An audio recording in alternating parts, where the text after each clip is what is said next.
Hi, James. Kumusta ka naman? Ang tagal na nung huli tayong nagkita. Nakakamiss yung mga catch-up talks natin. Alam mo ba na licensed teacher na ako ngayon? Nagtuturo na ako sa elementary school kung saan tayo nagkakilala. Naaalala ko pa yung araw na yun. First day of school noong natusok mo ako ng pencil sa kamay. Magkatabi tayo tapos inagaw mo sa akin yung pencil kong bagong tasa. Pinilit kong bawiin sa'yo tapos natusok mo ang daliri ko. Medyo bully ka talaga dati, no? Natatawa na lang ako tuwing naaalala ko kung paano ka nagpanik habang umiiyak ako.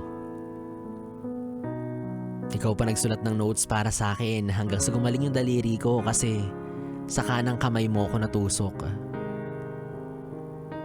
Simula noon, naging magkaibigan na tayo. Pinapayungan mo ko tuwing umuulan.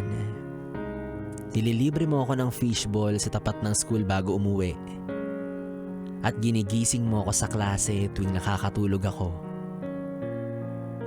Nakakamiss yung mga araw na yun, no? Yung graduation picture nga natin ng elementary, nakadisplay pa rin sa lamesa ko.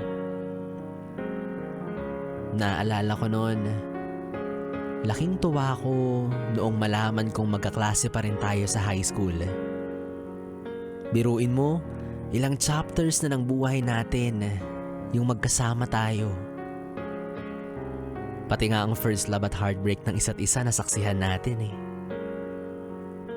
Kung nobela lang to, sana hindi na to matapos. Pero lahat ng magagandang bagay natatapos talaga. Hindi ko makakalimutan ang gabi na nag-away tayo. Our first and last major fight. Parehas na tayong college students pero magkaiba ang university and course natin. Naaalala ko kung paano tayo nagsigawan.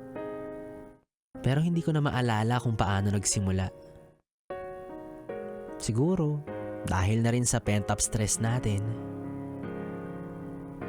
Nung gabing yun, sabi ko sa sarili ko, magsusorry ako sa'yo kinabukasan.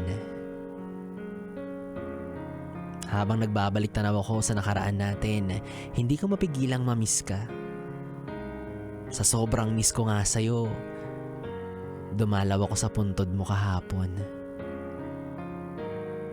Naaalala ko kung paano ko nalaman na wala ka na. Tumawag sa akin ang mama mo para sabihin ang masamang balita.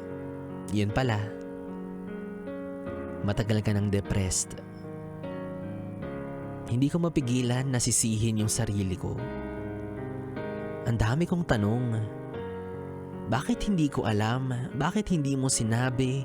Bakit tayo nag-away? Bakit hindi kita natulungan? Ang dami kong gustong sabihin na hindi ko na masasabi sa'yo. Pero sa ngayon, gusto ko lang magpasalamat. Thank you, James, sa pagpapasaya ng buhay ko. Thank you sa pagiging bahagi ng bawat saya at lungkot ng meron ako. At sorry dahil nagkulang ako sa pagiging kaibigan mo. Sana sinabi mo. Sana niyakap kita. Sana hindi na lang tayo nag-away. Sana napatawad mo na ako. Puro sana. Sana. Pero isa pa rin ang pinakamalaking sana ko. Sana masaya ka na kung nasan ka man. James, thank you for being a part of my life. Hindi kita makakalimutan.